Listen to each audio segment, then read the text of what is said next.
آپ صوفی بنے. کیا بنے؟ صوفی خاموش بیٹھنے کا نام ہے. صوفی کس کا نام ہے؟ جہالت پر، ضلالت پر خاموش ہو جانا، یہ صوفی کی پہچان ہے.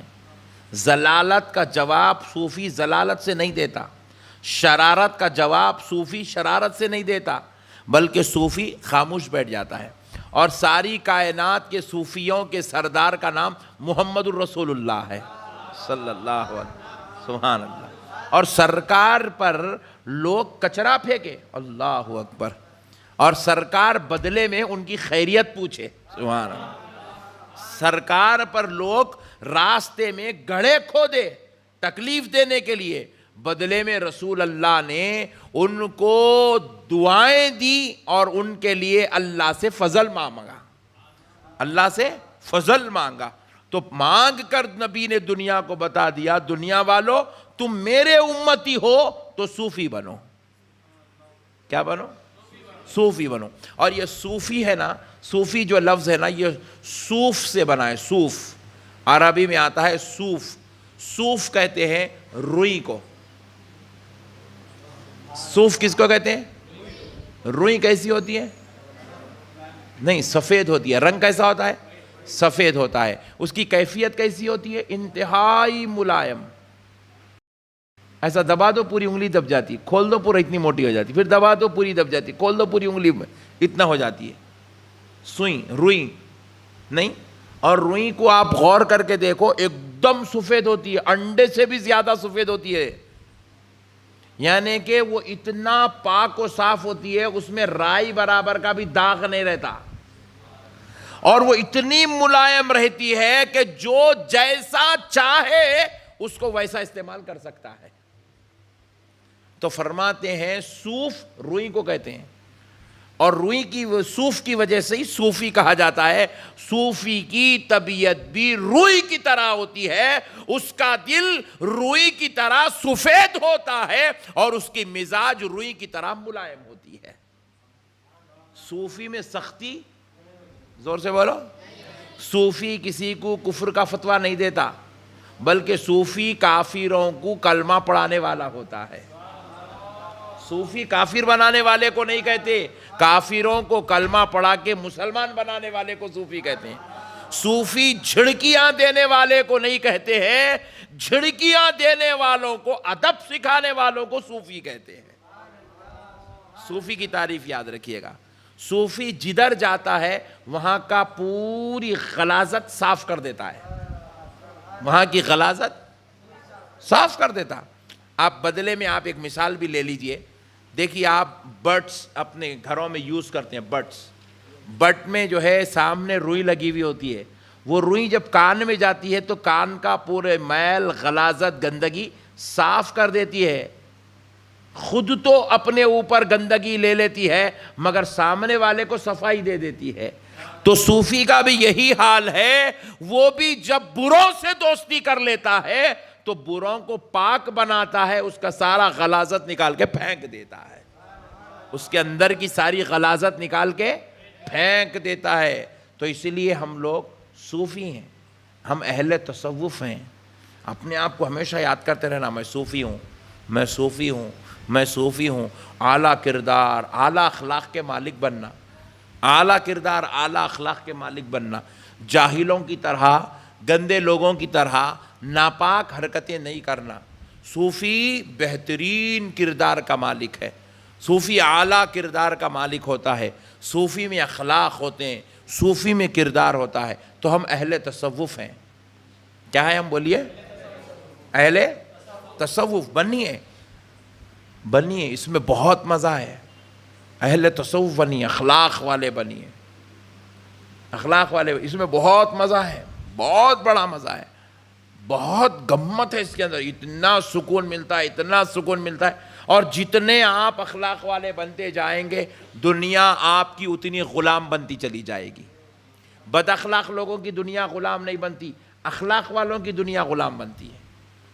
آپ کی پیٹھ پیچھے آپ چاہتے ہیں آپ کی تعریف ہو تو آپ اخلاق والے بنیے. آپ چاہتے ہیں دنیا آپ کی غلام بنے تو آپ اعلیٰ کردار کے مالک بنیے، دنیا آپ کی تعریف کرے گی. دنیا آپ کی تعریف کرے گی. نیچے لوگوں کے ساتھ، بیہودہ لوگوں کے ساتھ بیہودہ حرکت نہیں کی جا سکتی. اللہ تعالیٰ قرآن پاک میں ارشاد فرمایا وَإِذَا خَاطَبَهُمُ الْجَاهِلُونَ قَالُوا سَلَامًا. اللہ رب العزت نے قرآن میں ارشاد فرمایا جب کوئی تمہارے ساتھ جہالت والا پہلو، جہالت والی گفتگو کرے، یعنی تمہیں گالی دے، بد کلامی کرے، جھڑکی دیے، تمہارے تعلق سے جو ہے جھوٹے بات بولے، تم پہ الزام لگائے، تہمت لگائے، تمہارے تعلق سے گندی بات کرے، تمہارے تعلق سے بے جا بات کرے، سامنے والا یہ کرے، بدلے میں تم کیا کرو؟ قالوا سلاما، بدلے میں تم سلامتی والا پہلو اختیار کرو. بدلے میں تم سلامتی والا پہلو اختیار. تم اس کے جیسے دیکھو، انہیں تو گدھا ہے جو آپ کے تعلق سے بد کلامی کر رہا ہے، انہیں تو ذلیل ہے جو آپ کے تعلق سے بد کلامی کر رہا ہے، لیکن بدلے میں آپ بھی اس کے ساتھ گدھے مت بنو، آپ بھی اس کے ساتھ ضلالت والا راستہ اختیار مت کرو، آپ بھی اس کے ساتھ شرارت والی گفتگو مت کرو، آپ بدلے میں بدلہ مت کرو، بلکہ آپ سلامتی والا پہلو اختیار کرو تاکہ پتہ چل جائے وہ بد اخلاق ہے اور اعلیٰ اخلاق آپ کے ہیں. وہ بد اخلاق ہے اور آپ اعلیٰ اخلاق والے ہیں. ہمارے آقا رحمت للعالمین صلی اللہ علیہ وسلم یہ ساری کائنات کے صوفیوں کے سردار ہیں. نبی کا کردار کیا تھا؟ نبی مکرم علیہ السلام کے گھر کے سامنے سے لوگ گزرتے تھے، السلام علیکم، حضور کو سلام کرتے، گھر کے سامنے سے گزرتے چلتے چلتے سلام کرتے تھے، السلام علیکم، تو حضور جواب دیتے تھے وعلیکم السلام. گھر کے اندر سے جواب دیتے وعلیکم السلام، تم پر بھی سلامتی ہو، تم پر بھی سلامتی ہو. مگر بعض منافقین تھے، شریر تھے، بدماش تھے، بد خصلت تھے، بد مزاج تھے، حضور کے گھر کے سامنے سے گزرتے گزرتے شرارت کرتے تھے. کیا کرتے تھے؟ السلام علیکم بولتے تھے. السامو بولے تو موت، علیکم تم پر واقع ہو. اللہ اکبر. السلام علیکم کا مطلب کیا ہے؟ تم پر موت واقع ہو. اللہ اکبر. بد دعا کرتے تھے سرکار کے گھر کے سامنے سے. سلام کرنے والا سلام کرا تو حضور جواب میں وعلیکم السلام کہتے تھے.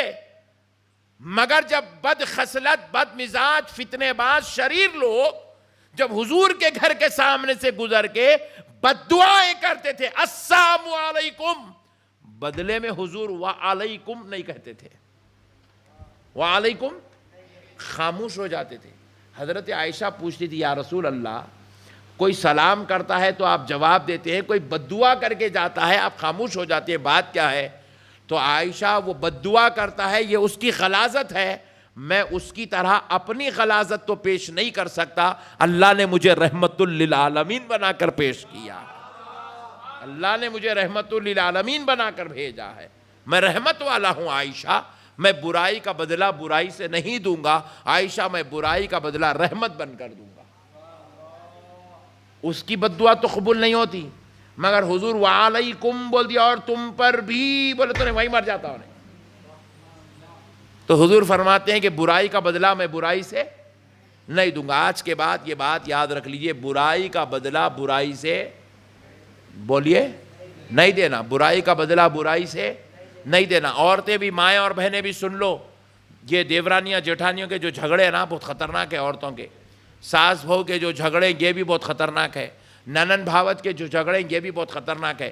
عورتیں کیا کرتے ہیں؟ برائی کا بدلہ برائی سے دیتے ہیں. اچھا تو میرے ٹائم پہ ایسا کری، میں تیرے ٹائم پہ ایسا کرتی ہوں. عورتوں کو پوچھتے کیا جی تم ذرا ان کو یہ مصیبت کا وقت ہے ذرا تم ان کو ساتھ دینا نا جی. اماں ہاں ہم مصیبت میں تھے تو انہوں ساتھ دیے کیا؟ عورتیں ایسا پوچھتے. یہ غلط بات ہے، یہ جہالت ہے. ان آپ کی مصیبت میں انہوں ساتھ نہیں دیے، یہ ان کی بد اخلاقی ہے، لیکن ان کی مصیبت میں آپ ساتھ دینا یہ آپ کے صوفی ہونے کی علامت ہے، یہ آپ کے اہل تصوف ہونے کی علامت ہے، یہ آپ کے اعلیٰ اخلاق کی علامت ہے. بدلے کو غلاظت کے ساتھ بدلہ نہیں لینا، بدلے کا برائی سے بدلہ نہیں دینا، بلکہ اعلیٰ اخلاق کا اظہار کرنا، اعلیٰ محبتوں کا اظہار کرنا، اعلیٰ محبت سے پیش آنا، یہ بہت ضروری ہے۔ اس بات کو آپ ہمیشہ یاد رکھیے گا۔ آئیے ذرا، اس بات کو آپ ہمیشہ یاد رکھیے گا۔ ہم لوگ کیا ہیں بولیے؟ صوفی ہے جی، اہل تصوف ہیں، سبحان اللہ۔ کیا ہے ذرا بولیے؟ اہل تصوف ہے، صوفی ہے۔ تو اس لیے یہاں پہ کبھی بھی بڑی تعداد نہیں آ سکتی، کیونکہ یہاں تو صوفی بننا پڑتا، یہاں تو کیا بننا پڑتا؟ صوفی بننا پڑتا۔ اور یہاں تو صوفی بننا بولے تو صوفی کس کا نام ہے؟ خالی قربانیاں دینے کا نام صوفی ہے، لکڑی بننے کا نام صوفی ہے، خود لکڑی بن جانا، لوگوں کو کھانا کھلانا۔ سمجھ میں ہے؟ صوفی کس کو بولتے؟ لکڑی بن جانا، لکڑی، خود لکڑی بن کے قربانیاں اپنے اوپر جھیلنا، راحت دوسروں کو نصیب ہونا، راحت دوسروں کو نصیب ہونا۔ اور ایک بات دیکھو، لکڑی جب قربانی دیتی، کسی کے لیے کھانے کا سبب بن جاتی، بریانی کا سبب بن جاتی، دال کا سبب بن جاتی، سالن کا کھانے کا سبب بن جاتی نا، تو لکڑی جلنے کے بعد بھی قابل کمال رہتی۔ آپ پوچھے لکڑی جل گئی، اب کیا قابل کمال ہے حضرت؟ کوئلہ بنتا، ہر چیز کا کام ختم ہوگا اس کو پھینک دیتے، لیکن لکڑی کا کام ختم ہونے کے بعد پھر کام لیا جاتا، کوئلہ بنتا۔ کوئلہ بننا تو کیا کرتے؟